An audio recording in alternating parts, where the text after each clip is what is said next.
I mentioned earlier about how different artists that recorded at the Bristol sessions both in 1927 and 1928 sort of sometimes got classified differently based on who they were.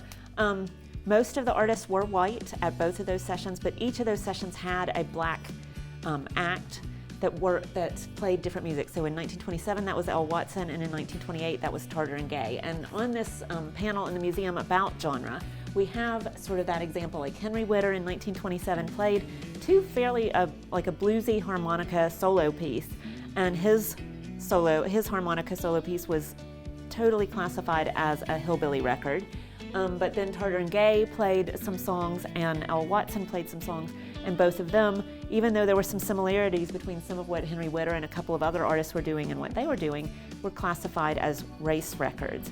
But the other thing to remember is that the lines between all these genres they weren't strict. So there was a lot of blurring between those lines. There was a lot of crossover between the types of music, and a lot of influence between the different classifications, these genres that were the way music was being called in these different genres. And of course, down the line, you see that blurring appearing in some types of music where you can actually hear the blurring within the name itself. So for instance, rockabilly, so the combination of rock music and hillbilly music.